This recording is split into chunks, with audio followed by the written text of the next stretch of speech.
Before Avi, about 5 years ago, our Kip called my wife from a rooftop in Jerusalem asking for a good reason why he shouldn't jump and kill himself. Thank God she knew what to say. Prior to that, he'd been expelled from one yeshiva, suffered through a year and another. He was alienated from his siblings. We didn't know much about what he had started, but it wasn't just weed, it was probably hard drugs already and drinking. He had constant body aches and pains, but he couldn't keep appointments or make appointments to get any help. He was withdrawn from us, to put it mildly. He'd run away and fortunately was noticed by a family friend whose family took him in for a week before we even knew where he was. Otherwise, who knows what would have happened. He wasn't just eating treif and violating Shabbos, he was just doing it aggressively and in our face on purpose. He told us we thought our religion was more important than him. He swore a lot. He had a lot of social anxiety. He couldn't do any normal business on the phone, like take care of anything. He'd stay out at night. We didn't know when he would come home or if he'd even come home at all. He stole money from us. He took the car without permission or a driver's license. He shoplifted. He abused alcohol. I said that. He hung out with dangerous people. And this was a big strain on our sholem bayis and our family. And we were really stuck. We didn't know what to do. And everything we tried was making it worse. Or it wasn't making it better. Let's put it that way. And we got trained by Avi and we started implementing what he said. Now our kid is much more functional and happy.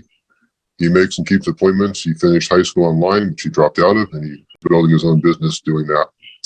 He doesn't steal from us. He doesn't do any more shoplifting.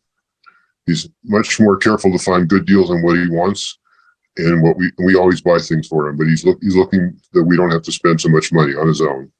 He's gone on many trips with my wife, with myself, and both of us together, and all of them been entirely or overall happy and healing.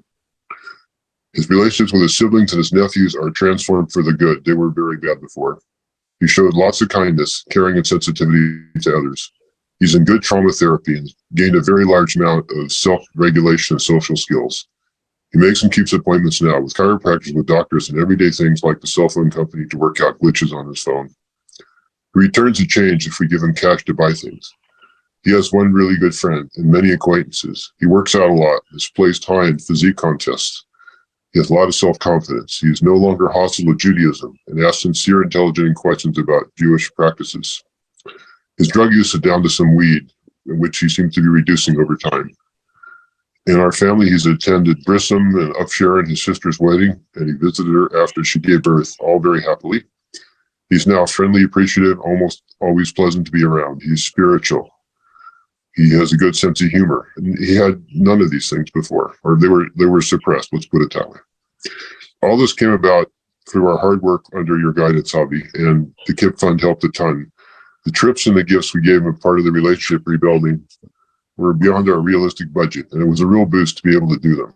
And really appreciate the money, and that's why I'm saying this, not just to thank you, but to tell other people. It makes a huge difference.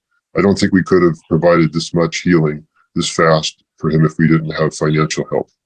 It's an entirely different place now in major ways. And thank you in advance to everybody who donates.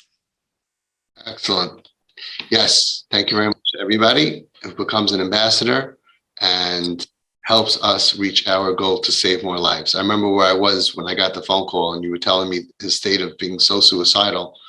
And with what the world has to offer at that point, which is psych wards in Utah and boot camps, the success rate is so low. And thank God we couldn't have imagined that we would be able to have this sweet, adorable, helpful kid that's maturing and that's not anti-Yiddishkeit, and it's all one big healing.